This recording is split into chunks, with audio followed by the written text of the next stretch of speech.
All right, I am Laura Ingraham. This is the Ingraham Angle from Washington tonight, and we begin the hour with a scandal of monumental significance.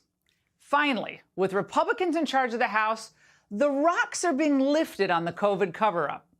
And the rot that we see underneath is what we warned you about long ago. Rank corruption at the heart of our federal response. Now, the former CDC director under Trump, Dr. Robert Redfield, was questioned about Anthony Fauci's mad scramble to conceal the role he and others played with greenlighting the funding to the Wuhan lab in China. So what did Redfield think of the paper that Fauci pressured scientists to write back in February 2020 that would conclude ultimately that COVID most likely did not escape from a lab? This whole approach that was taken, it's antithetical to science. Thank you. Science has debate, and they squashed any debate. Do you think that the paper does hide the truth? I think it's an inaccurate paper that basically was part of a narrative that they were creating. Remember, this pandemic did not start in January at the seafood market. We now know there was infections all the way back into September. This was a narrative that was decided that they were going to say this came from the wet market, and they were going to do everything they could to support it, to negate any discussion about the possibility that this came from a laboratory. But wait a second. Anthony Fauci insisted under oath that the gain-of-function research, the riskiest research you can do on a virus, wasn't being done at the Wuhan lab with our help.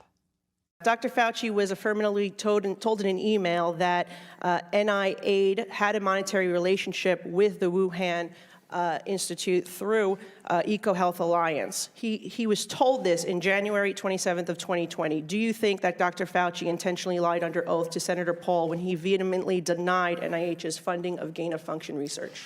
I think there's no doubt that NIH was funding gain-of-function research. Is it likely that American tax dollars funded the gain-of-function research that created this virus?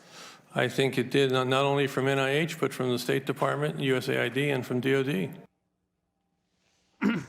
Okay, do you realize what this all means? Well, not surprisingly, Redfield told the committee that he found himself shut out of key calls early on in the pandemic. And that was when Fauci and company realized that Redfield was not going to toe the party line. Why do you think you were excluded from those calls? Because it was told to me that they wanted a single narrative and that I obviously had a different point of view. All about the science. Well, these sanctimonious camera hounds who flanked Trump day after day in the White House briefing room, these people who were pushing for these damaging lockdowns and smearing good doctors and researchers who knew the truth about inexpensive antiviral treatments, they did more than grandstand on camera, though, these people. Those people destroyed public trust in our public health officials and our entire public health system. So why weren't Fauci, his boss Francis Collins, and their useful idiot Deborah Birx at all interested in discussing what renowned experts were saying about when and how COVID spread? What explains their stunning lack of curiosity? In September of 2019, three things happened in that lab. One is they deleted the sequences. It was highly irregular. Second thing they did was they changed the command and control of the lab from the civilian control to the military control. Highly unusual. And the third things they did, which I think is really telling, is they let a contractor redo the ventilation system in that laboratory. There must be accountability here. There must be full transparency on the money we funneled to Wuhan. Yeah, all courtesy of you, the U.S. taxpayers.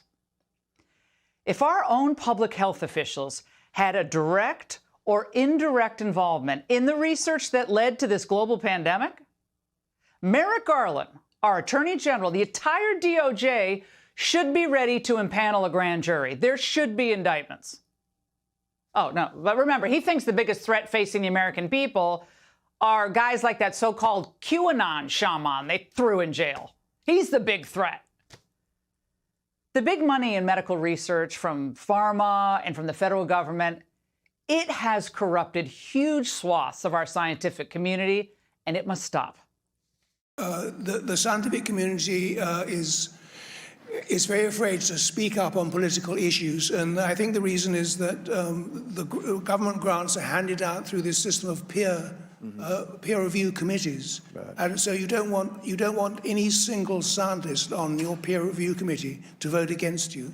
This means that they cannot be relied upon in the way that I think we would like them to be independent and forthright and call it as they see it.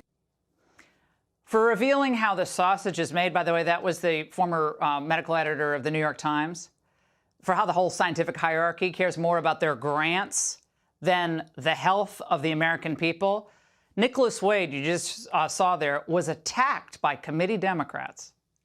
Inviting someone with discredited and dangerous views like Mr. Wade's to testify on the origins of this pandemic, which has disproportionately harmed communities of color, is not responsible and credible oversight. For a race of people who have suffered, endured, and survived 3 centuries of slavery, oppression, deprivation, degradation, I'm absolutely offended that you would have the opportunity to take this platform and to add anything of significance to it.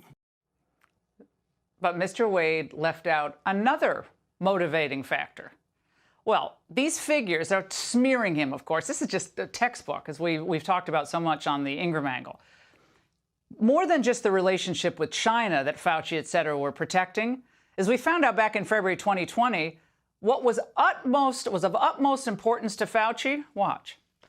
I think early on in the outbreak, it was clear that there was some muddling of information, but over the last several weeks, the Chinese authorities have really been very explicit that they were going to not tolerate any misinformation going out. I'm surprised that you would say that, given what we know about China's pattern of lying about critical issues, Dr. Fauci. The Chinese scientists I've dealt with myself personally for years, if not decades. I have faith that they are not distorting things. So China will not let any misinformation go out. He's reassuring the American public on China's behalf in that interview I did with him in February 2020. The money, the power, the fame, the media's complicity with all of this, and the dangerous and lucrative obsession that so many had in the medical community with this gain-of-function research, that was all more important to all of these people, including Fauci, than coming clean about important facts at every stage of a global pandemic. Hey, Sean Hannity here. Hey, click here to subscribe to Fox News YouTube page and catch our hottest interviews and most compelling analysis. You will not get it anywhere else.